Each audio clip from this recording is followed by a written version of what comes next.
can't feel nothing. This is not how I thought this segment was going to go. I don't know where you're going to clip them behind your back. Do you think this fight ends in a stoppage? Yeah. It's a scumbag sport we're in. There's scumbag moves happening behind the scenes. But guess what? We are scumbags too, because we are in the scumbag game. How does the thought of retirement sit with you? I see a therapist about it right now. I speak to a therapist. Really? It's quite scary. Deontay Wilder versus Derek Chisora. It's win at all costs, literally. For Deontay Wilder, a loss isn't just a number on the record. It means that door to the heavyweight title may shut closed. For Derek Chisora, a win on his 50th fight could be his biggest scalp of all. And today we've brought them in to the Daily Mail offices to answer not just my questions, but your questions as well. The right hand versus the resume. Chisora has a better resume than Deontay Wilder, but Wilder has an unmatched knockout reel. What's more impressive? For me, it depends on who's watching. You know, everybody have different opinions. It's just like playing basketball. You rather see a man dunk or hit the three. Listen, there was points of like, you remember when Mike Tyson was coming up, people used to go to the arena at 5:30 in the morning, in the 5 o'clock before he walked in there, because every time he walked in the arena, he would knock people out. By the time they sit down, the fight is over. Same thing as Deontay, you know, he'd be like 4 rounds behind in his handing, pow, lights out. They forget a lot of things when they looking at Deontay Wilder, you know, all the way around. Everything that makes up me, they look over it all. Does that frustrate you? No, it doesn't. It makes it exciting for me. It makes it more interesting for me. I don't regret anything that's ever happened in my career. You know, it makes me who I am today. But your career, you know, you fought Vitaly, you fought Tyson, obviously you fought Tyson as well, but you've got Usyk on there, Parker on there, you've got big names on there. How do you view your own career and what you bring to the table for this fight? I don't know. I've had 49 fights. I've never watched my fights back. I've never watched any of my opponent's fights. Why? Because it's not my thing. I just want to go in there and just figure it out. Do you think if you watched it before that you would be too hung up on a game plan rather than in the moment figuring it out? Can I be honest with you? I never have a game plan. All my fights never had a game plan. But talk me through that then. What does that mean? It means I train to be fit and I train to chuck punches. That's it. Do you think his knockout power is back? Yeah, it should be. The gulp. It should be. It should be. He's got it. You can't not say a lion is not a lion because it's too old. You put an old lion in here right now, everybody in here will be running up the walls and stuff like that. But he's got it. He's got the power. He's still got it. You know, everybody's scared of the power. Nobody wants to get knocked out. Do you think that changes your approach to a fight because of the power he possesses? No. You're still going to do the standard Derek Chisora, bring it to him? Nah, this one will be different. Do you think this fight ends in a stoppage? Yeah. Yeah. Right, I'm going to move us on to topic number 2. Mentality monsters. Both Wilder and Chisora have opened up about the mental pressure that comes with boxing. What is the cost of success to you? We'll start with you, Derek. Family. You don't get to see, or you don't get to grow your kids. Family. You miss school runs, you miss school plays, because you're so tired from training. They'll be like Prince evening dinner, but you can't go because it's the same day you're sparring. You know, when your kids want to do something fun, you can't because you're shattered. At the same time, they'll be like, why not? Why are you not playing with us? But you're trying to secure this thing for them for a future. So that's one of the biggest things anyway. Is it worth it? You know what? 50-50. Because if I don't do it, they don't have the lifestyle they have right now. I'd rather be out there making something for them so they don't have to go through what I went through. You know. Would you say that's the same for you, family? Most definitely. You know, I have 7 children. I want 7 more. If it was up to me, I have 50. You know what I mean? I love being a father. I just love everything that comes with being a father, you know, being able to teach your young kids the tools to success, to succeed in life. You know, as they grow, we know they will gather more tools in their toolbox to go on. But as long as we set the foundation down for them, they have some type of guidance. And to be a father in a household, it's priceless. Because not only the son needed, the daughter needs him as well. And when he got that, when the father is involved, it's a beautiful thing. You know what I mean? The kids come up in a different way, a different mindset. And when he say 50-50, it's like, what if something happens to us? You know what I'm saying? All that goes away for them. Yeah.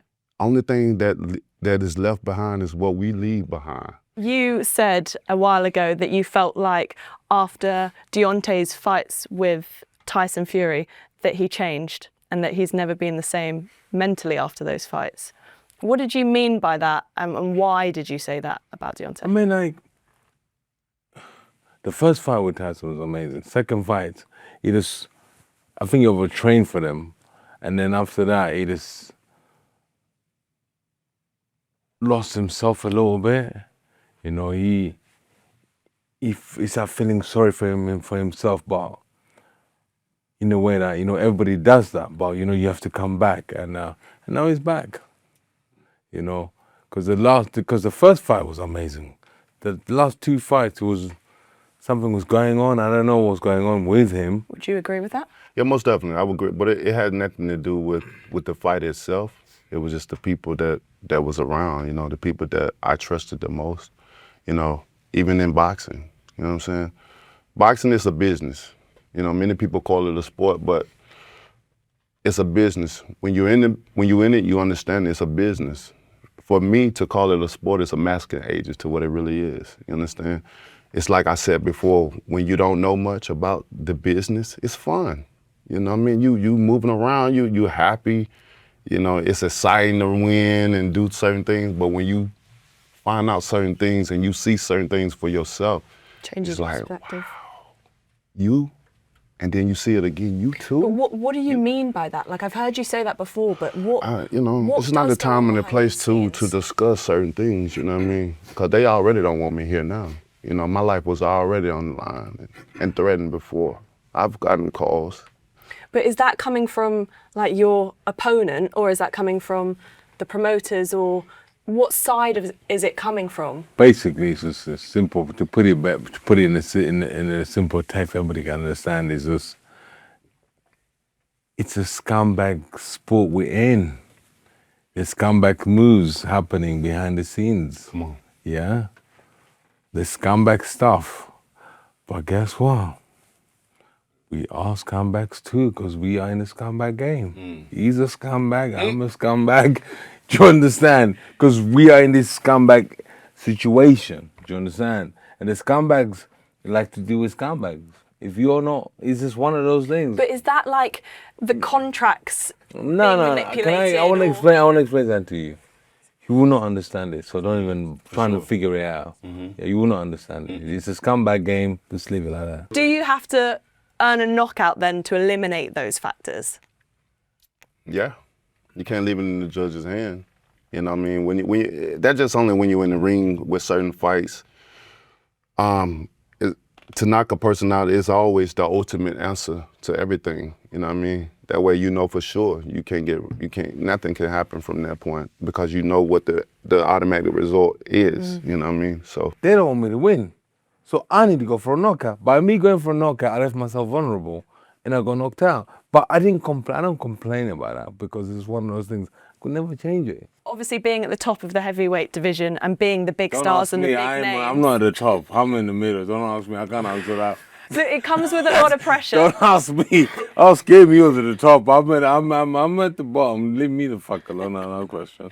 It comes with pressure and it comes with scrutiny. You're loved one minute, you're hated the next minute. It's kind of part of the parcel. How do you deal with that pressure? you have to have a strong mindset up in here, you know, in the business of boxing. You know, like I said before, in this business, it's mostly considered of criminals and whores. You understand me? And I can name a lot of them. Okay, number 3. Who would beat Usyk? Styles make fights, but whose style is better suited to beating Usyk once they win this fight? For me, you know, I love southpaws. You know, I like the dynamic of how we stand. You know, is really who land first when you're dealing with a southpaw, especially a great southpaw and a great orthodox fighter. You know, and I love that.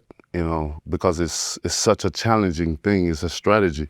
You know, it's like playing tug of war. Do you think going in first time you have an advantage there over Derek potentially fighting him for a second time?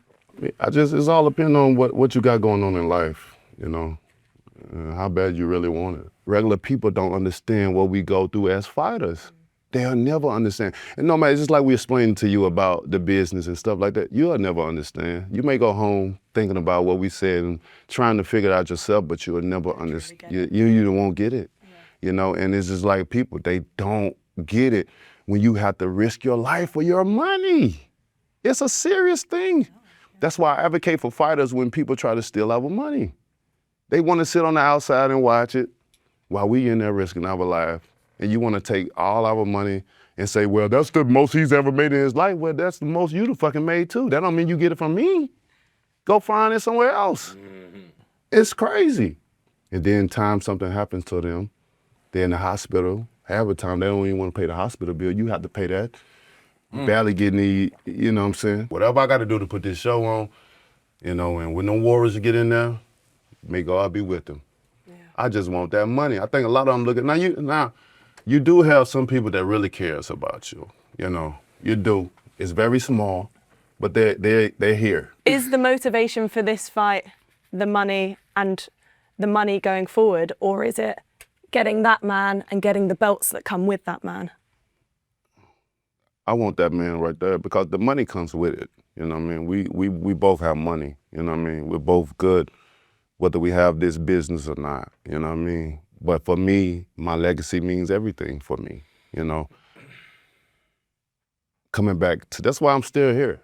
You know what I mean? I've done everything for everybody throughout. I've been taking care of people since I was 12 years old, coming up. You know what I mean? You're looking at a man that's never been single in his adult life. You know what I mean? I've always been with somebody. I've always been taking care of my children, you know, and other children as well. You know, that's fathers that's not there.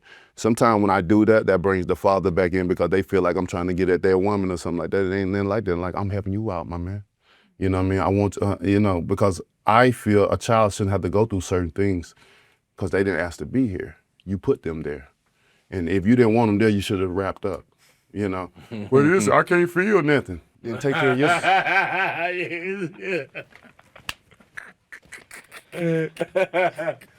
This is not how I thought this segment was going to go. I don't know where you go clip them behind your back. Because the other fucking way. Go back to He done went from nothing. But, you know, we talk about the business and stuff like that. It's kind of you get insight. But on a good hand of thing, it will change your life. It will if you do the right things, and it's trial and error in this business. You know, you have to go through certain things to learn certain things. Look, whilst Usyk's on the table, I'm going to ask the question. You guys were meant to fight in December, then that didn't happen. Then you were in talks with Usyk. We thought that was almost done. And now we're here fighting in April, the two of you. What happened? Derek, I'm going to start with you. What happened with December? Why did we not get it then? December, it was a bad contract for December. It was not a good contract. Can you elaborate? I can't. That's between me and Frank. I did tell him, and then I told him. Because the problem we have in boxing, fighters don't speak to each other. You know? So when they sent me that contract, I phoned him. I said, yo, this is not a good contract for me. And he was like, nah, fuck that. We're not doing it. I'm like, perfect. So, you know, when something good is meant to be happening, an angel will come and try and figure it out. And then, you know, MF Pro came in and say, oh, we can deliver this for you guys if you want. And this is what we're going to do. I'm like, best contract ever. MF Pro, the contract they gave me, I showed it to my father-in-law. My father-in-law calls me, goes, who gave you this contract? And I'm like, MF Pro. Goes, are they your friends? I'm like, what do you mean? He goes, They are now. because this is the best contract you ever got in the last 20 years of your career. I know you can't go into specifics of a contract, but is it because of money or is it just... No, everything, it was fair. Yeah. You understand? Everything was fair. It was nice. It was fair. It was not like, oh, you can't... Everything was just fair. It was nice. You know when something is beautiful and you like think, oh, you might wake up in the morning, it might be different, but this was so beautiful. Well, in that interim period, you were obviously negotiating with Usyk. What happened there? Where did the negotiations break down for that one? Well, yeah, we was in negotiation with them, just small talk, nothing really solid or serious, but at the same time, we were still like, me and Derek were still communicating, and we still, you know, with the promoters talking to each other still, you know, because you have to do that, because in boxing, you know, like I've already described, you know, things can go very slow or can go quickly. And you got to be there to grab it. And we're of age now, you know, I mean, the clock is ticking. You know, Derek, this is a retirement fight for me. I see other things, you know. He said, thou should not pass. But, you know, I believe in no weapon formed against me shall prosper, you know. If God is with you, who can be against you, you know? The only gatekeeper that's keeping the gate is the gates in heaven. That's it. Well, not long to find out. You know what I mean? But with that being said, once we got the negotiations with MF Pro and everything came together, like he said, it was a beautiful, beautiful deal. You know what I mean? Because I don't believe in I'm getting a great deal and then my opponent, you know, getting something trashy or whatever. Yeah. I'm an advocate for fighters, you know what I mean? I understand the severeness of this business. I've always been fair. I've always tried to give people opportunities, especially as a champion, give them opportunity. I give you 50-50, you know what I mean? Stuff like that, because we can make money. Money is not the end-all, be-all of things, you know what I mean? You can win the lottery and be a billionaire, you know what I mean? Every time that thing go up, I play in the lottery. I want to strike it one day, you know what I mean? But, you know, so within this, we only get one life. And that's how I look at it. So no arguments over whose name went first and who was pictured on the poster? We didn't care. I didn't care. You know, when they asked me, you know, this is Michelle Deontay, you know. We're gonna kill you for that. You know, but he loved it. That's my guy, you know. And he was like saying that, you know, what corner, who come out, who announces stuff. He's like, I already know the answer. I just want to, you know, you already know. I don't care, you know. If he at home, let him be announced first. Let him get it. You know, it doesn't matter at the end of the day. You know, some people fight over that. No, listen, we went 50-50 on everything. On to number 4. It is retirement. Does a loss to Chisora retire Wilder? And will Chisora actually retire with a loss to Wilder? Who knows, you know? I can't say right now. I really can't, you know. I can't say, you know, and most of the time I speak from my heart, and my heart is just nothing. It ain't that right now. So. What do you think? Do you think a loss ends his career? I told him yesterday, me and him are retiring together. But he don't believe me. Why do you say that you're retiring together? Because when I win, you retire. How does that make you feel? Hey, we'll see what happens. You know. Thou shalt not pass. And Derek, are you actually going to retire after this fight? That's how bad it is. I'm retiring with him. I'm done. Definitely? I'm done. How does the thought of retirement sit with you? I see a therapist about it right now. I speak to a therapist. It's really? Quite scary, you know. Retirement is very scary because you have to understand, from amateurs, you know, you would go to school, you come back, you get your bag, you go to the gym, you come back, you do your homework, you go to bed, and you turn over pro, and then you got people telling you what to eat, what to be, what to do, and it's like that for like your life. Your life, and then suddenly you get a knock. Who's there? Retirement. You need to retire tomorrow, and then suddenly they shut the door, and that's it. You don't know anything. Yes, you got the money, but money is not making you happy. What was making you happy was the suffering of like running, sparring, and this being in the boxing gym. Do you feel like retirement, you almost lose part of your identity then? Big time. Big time. And it's quite scary. Very, very, very scary. It's scary for everybody, not for me, for everybody. You know, for everybody. This is why most athletes, when they retire and they don't have anything else, what do? They go get a bottle and start drinking because they're just trying to run away from something they can't run away from. How do you deal with those emotions on fight night, though? Walking in to the arena knowing that that's the last time you're going to do that, the last time you get your hands wrapped, the last time you're going to do your ring walk, the last time you're going to fight. That's you trying to make me cry right now. Does it bring up that emotion? Does it make you feel like you... I cried on my last fucking walking in the ring. It's very emotional. Listen, I don't know. It's an emotional day for me. It's scary. Are you satisfied with your career? Are you satisfied with everything that you're happy to put those gloves down? Yes, I was hated and then I was loved. You can't beat it like that. You don't want to be loved and hated at the end of your career. My beginning of my career, everybody hated me. Even my friends hated me. Why?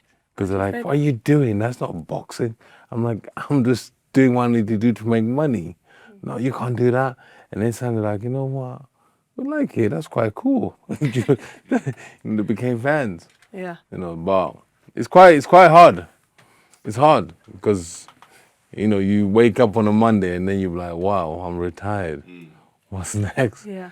You know, and then I'm like, okay, school run for you. You have more kids. No? Yeah, one more kids. Yeah. They keep you young. I want more kids. Sure. I enjoy watching because I enjoy watching my kids in the kitchen and they're fighting a lot, arguing, you know, wrestling, you know, craziness. So my daughter, one of my oldest daughter, what she does for me, she writes a letter for me when I'm traveling and she shoves it in my suitcase. That's so nice. And then when I go to the hotel in New York, they were unpacking my suitcase with me. They're like, oh, we found a letter. I'm like, oh, Lucy, oh, I love you, Daddy, so much. Have a good trip. Make sure you stay safe in America. I'm like, oh, beautiful. We'll move on to the last one. Compliment. If you had to compliment your opponent, what would you say? Go on, Deontay, you can go. I was going to go first. Okay, Derek. How's the compliment on your video?